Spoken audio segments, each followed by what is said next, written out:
ওয়েবসাইটে আমি একজন ম্যানেজার তৈরি করব। সেই ম্যানেজারটা কি? এটা তো হচ্ছে একেবারে মূল অ্যাডমিনের কাজ। এখন আমি চাচ্ছি না এই পুরা দায়িত্বটা কাউকে দিতে, আমি চাচ্ছি সে শুধু প্রোডাক্ট আপলোড দিতে পারবে, অ্যাট্রিবিউট ক্যাটাগরি এটা সেটা অ্যাড করতে পারবে, তারপরে সে মেনু, তারপরে প্লাগ ইন, সেটিংস, এগুলো কিছুই পাবে না। সে একেবারে নর্মালি ম্যানেজারের মতো কাজ করবে, ম্যানেজারের মতো। মূল যে ওয়েবসাইটের সকল কন্ট্রোল, সেই কন্ট্রোলটা আমি তাকে দিব না। এর জন্য আমার এখন কি করতে হবে? ম্যানেজার তৈরি করতে হবে। তো ম্যানেজার তৈরি করতে হলে অ্যাডমিন থেকে তৈরি করতে হয়। তো আমি অ্যাডমিনে আসার পর এই যে এখানে দেখব ইউজার্স নামে একটা অপশন আছে, হ্যাঁ। এই অপশনটাতে আসার পর আমি দেখব যে অল ইউজার্সে যাই। অল ইউজার্সে যাওয়ার পরে এখানে অনেক কিছু আছে। তো এখন এখানে সবাই আছে। এখন সবাই থাকলে ভয়ের কোনো কারণ নাই।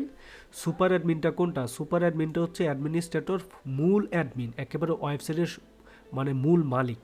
এখন আমরা এখানে এডিটর তৈরি করব। এর জন্য সহজ হিসাব, আমরা অ্যাড নিউ ইউজারে ক্লিক করতে পারি, অথবা এই যে অ্যাড নিউ ইউজারে ক্লিক করা সম্ভব। আমরা জাস্ট অ্যাড নিউ ইউজারে ক্লিক করলাম, করার পর এখানে একটা অপশন আসবে। তো এখন এখানে ইউজার নেম দিব, এখানে ইমেল দিব, first name, last name, website, password. ছাতার মাথা, একেবারে মাথার উপর দিয়ে গেছে, তাই না? আচ্ছা, মাথার উপর দিয়ে যাক, কোনো সমস্যা নাই। ইউজার নেম মানে কি? আপনি যখন আপনার ওয়েবসাইটে লগ ইন করেন, হ্যাঁ, আপনি যখন আপনার ওয়েবসাইটে লগ ইন করছেন, সেখানে দিছিলেন না সুপার অ্যাডমিন, তারপরে পাসওয়ার্ড দিছিলেন, মনে আছে? ঠিক একজন ম্যানেজার যখন ওয়েবসাইটে ঢুকবে, তখন সে কিভাবে ঢুকবে, সেই ইউজার নেমটা। তো আমি এখানে সাধারণত দিলাম ম্যানেজার, শুধু নাম দিলাম ম্যানেজার, ওকে। আচ্ছা, এখানে ম্যানেজার দিলাম, দেওয়ার পরে এখানে একটা ইমেল দিব। এই ইমেলটা কিন্তু অবশ্যই সতর্ক থাকতে হবে। কোন ইমেলটা দিব? একটা মানে সঠিক ইমেল দিতে হবে। কীরকম? এখানে আমি একটা ইমেল দিব, যে ইমেলটার নাম হচ্ছে আমার এই যে AmiMasud 2500@gmail.com। এইটাকে আমি একটা ম্যানেজার তৈরি করব, এই লোককে। অর্থাৎ এই ইমেলের বরাবর একটা লোককে আমি ম্যানেজার তৈরি করব। দেন ফার্স্ট নেম দিতে পারি, ফার্স্ট নেম মাসুদ রানা। এগুলো যা দিব এইখানে যে উপরে তাই শো করবে, হ্যাঁ। দিলাম, দেওয়ার পর ওয়েবসাইটের নাম। এখন ওয়েবসাইটের নাম বাধ্যতামূলক না, আমি তো এই ওয়েবসাইটের অ্যাড্রেসই তারে দিতেছি অ্যাক্সেস, তাই না?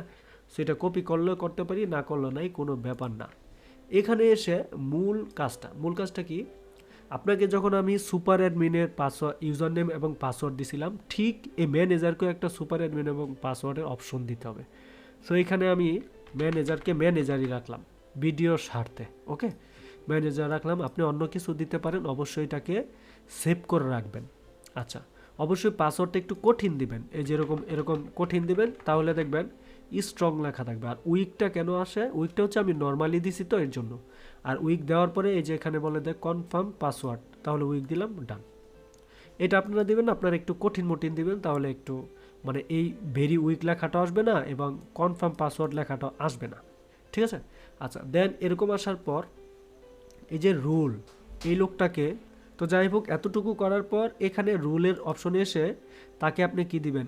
Editor, author, contributor, subscriber, customer, না শপ ম্যানেজার। এখন দুইটা অপশন, ই কমার্সে দুইটা অপশন আসে, একটা হচ্ছে শপ ম্যানেজার, একটা হচ্ছে এডিটর। তো শপ ম্যানেজারটা কি? শপ ম্যানেজারটাই হচ্ছে ওয়েবসাইটের ম্যানেজার। আর এডিটর মানে কি? সে আপনাকে শুধু অ্যাডমিন থেকে বের করে দিতে পারবে না, আর সবই পারবে, সব করতে পারবে, ঠিক আছে? সো আমি যদি এটাকে দেখেন, এই যে শপ ম্যানেজারের রাইখা আমি এটাকে অ্যাড নিউ দেই, নিয়ে দেওয়ার পরে দেখেন এখানে একটা অপশন আসছে, এই যে এখানে একটা অপশন আসছে, দেখেন শপ ম্যানেজার। তো এখন আমি এই ওয়েবসাইটটার কপি কইরা আমি আমার এই ওয়েবসাইটে আসবো, আসার পরে যে কোনো একটা ওয়েবসাইটে আমি আসব। তো লিঙ্কটাকে কপি করার পর এখানে এসে জাস্ট একটা স্ল্যাশ দিয়ে আপনি যেভাবে ঢুকেন ঠিক ওইভাবেই এখানে ক্লিক করে ঢুকবেন। ঢুকার পরে ঠিক এরকম একটা অপশন আসবে। এরকম অপশন আসার পর এখানে ইমেল চাইতে পারে, এখানে ইমেল অথবা ইউজার নেম। এখন ইমেল অথবা ইউজার নেম মনে আছে যখন এই যে এখান থেকে তৈরি করছিলাম, কি তৈরি করছিলাম, ইউজার নেমটা, তাই না? এই যে এখানে ইউজার নেম কী তৈরি করছিলাম, এই যে ইউজার নেম ম্যানেজার, পাসওয়ার্ড কী দিছি, ম্যানেজার দিছি, মনে আছে? তো এখন এই আমরা এখানে এই ইমেলটাও দিতে পারি, এই ম্যানেজার লেখাটাও দিতে পারি, ঠিক আছে? এখন আমি এখানে এটা দিলাম, দেখি তো পাসওয়ার্ডটা কি, পাসওয়ার্ড এইটা না, পাসওয়ার্ড হচ্ছে ম্যানেজার দেওয়ার পরে লগ ইন দিই। যদি ঢুকে যায় তাহলে মনে করবো আমাদের ম্যানেজার, ঠিক আছে, দিলাম। এখন একটু খেয়াল করে দেখেন ম্যানেজারের অপশনে এগুলা কি কি আছে, সব কিছু কিন্তু এখানে আছে না? Menus, marketing, analytics, WooCommerce, HTML block, contact, product, media etcetera. তো ম্যানেজার এই সব জিনিসগুলো সে পাবে এবং দেখবে। সো এই জিনিসগুলো আপনি ইচ্ছে করলে অন্য কোনো জিনিস বা অন্য কিছু করতে পারেন। এখন আমি তো একটা পাসওয়ার্ড দিয়ে দিলাম, তো আপনি চাইলে কিন্তু এটা পাসওয়ার্ডটাও চেঞ্জ করতে পারেন। এই জন্য কীভাবে ম্যানেজারের পাসওয়ার্ডটা চেঞ্জ করতে পারেন, অথবা এখান থেকেও আপনি পাসওয়ার্ড চেঞ্জ করতে পারেন। এখানে আসার পরে ইউজার্সে গেলেন, এই যে প্রোফাইলে যাওয়ার পর একটু নিচে, আমরা একটু নিচে যাব, নিচে যাওয়ার পর এখানে দেখেন দেওয়া আছে অ্যাকাউন্ট ম্যানেজমেন্ট। এখানে সে গেট বা সেট নিউ পাসওয়ার্ডে ক্লিক করে এখানে অনেক বড় একটা পাসওয়ার্ড আসছে, আপনি আপনার মতো বসায় দিয়ে সেভ চেঞ্জেস দিবেন। হ্যাঁ, সেভ চেঞ্জেস দিবেন বা আপডেট প্রোফাইল দিবেন। তখন ইউজার নেম থাকবে আগেরটা, ইউজার নেম কিন্তু চেঞ্জ করতে পারবেন না, ইউজার নেম আগেরটা থাকবে, শুধু পাসওয়ার্ডটা নতুন হয়ে যাবে। তো এইভাবে কিন্তু আমরা ইচ্ছে করলে আমরা ওয়েবসাইটের ভিতরে ম্যানেজার আমরা একাধিক, শুধু একটা না, 10টা 20টা 50টা ম্যানেজারকে আপনি এখানে অ্যাড করতে পারবেন।